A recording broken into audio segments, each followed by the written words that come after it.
大家好，我是阿冰。在1981年的时候 ，Don、Carla 和 Jim 这三人组合接收到外星人 Ra 的讯息，得知地球在当时的大概45年前已经进入了第4次元的震动当中。这是说，在那个时候，地球已经正由第3密度过渡到第4密度。不过当时地球这个星体的意识比较困惑，所以正式从第3过渡到第4密度还花了点时间。Ra 说，大概在30年之后，地球就会正式稳定的进入第4次元的震动中。1981年的30年后，就大概是在2011年的前后。说到我们人类的灵魂，在这个过渡中也会有很大的转变。很多人会好奇，人类的灵魂还会停留在第3密度，还是我们会跟地球的意识一起走到下一个阶层呢？接下来我会跟大家说说灵魂进入第4密度的5个出征。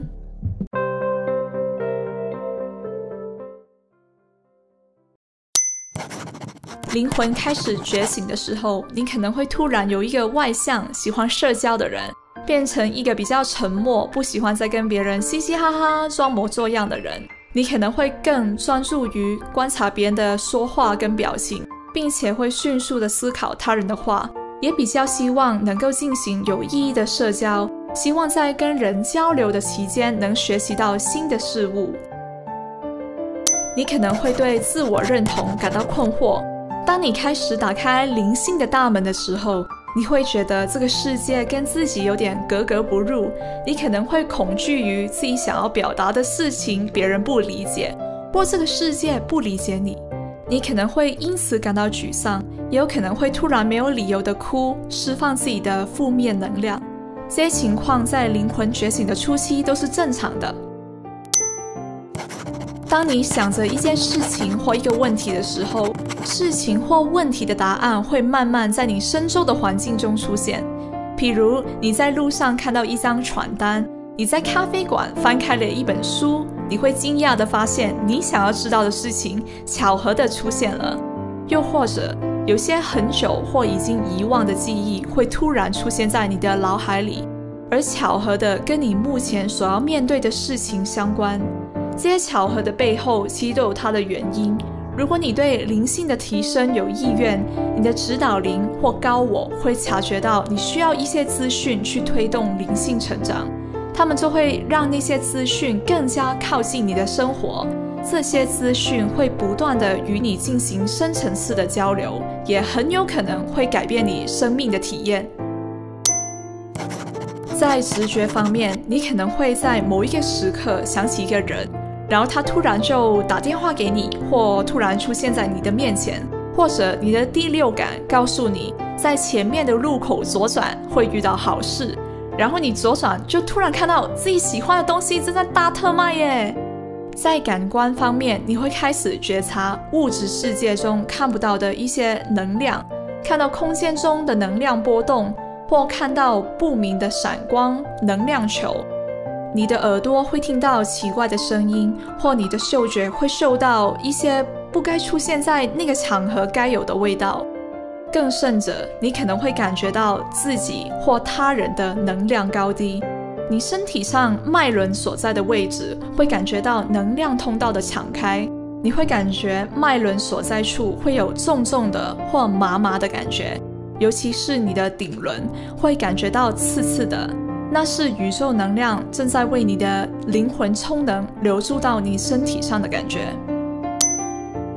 你的直觉会强烈希望你能主动改变生活上的很多事情。简单来说，可能你会在一个人独处的时候，你自己的内心深处或灵魂深处会有一把声音去指引你，或鼓励你为生活做出一些改变，目的是远离旧有的负面能量，接收新的能量注入到自己的灵魂。就像在这疫情的期间，其实我已经困在家里很久很久了，可是这一段时间也的确让我的思维有了很大的转变。我认真的思考，在这灾难的面前，我想要做的事情到底有哪些，什么事情对我是最重要的，以及往后我应该要怎样审视我的生活。我正在学会去远离生命中的迷茫与困惑，去学会耐心地观察自己内心最真实的想法。我在说这话的时候，其实我的意识也在不断地跟自己的灵魂交流。我希望我正在做的事情都是有意义的。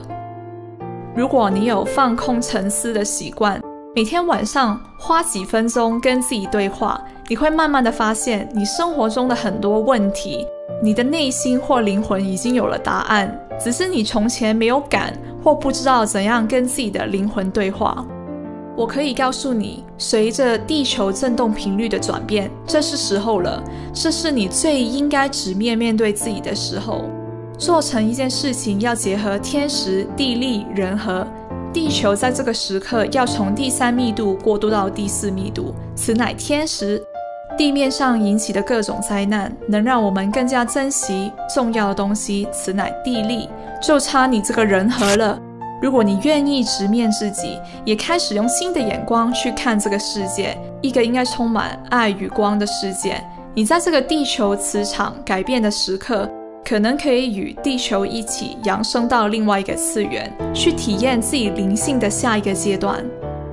留言告诉我，你觉得你有哪些灵魂觉醒的出征呢？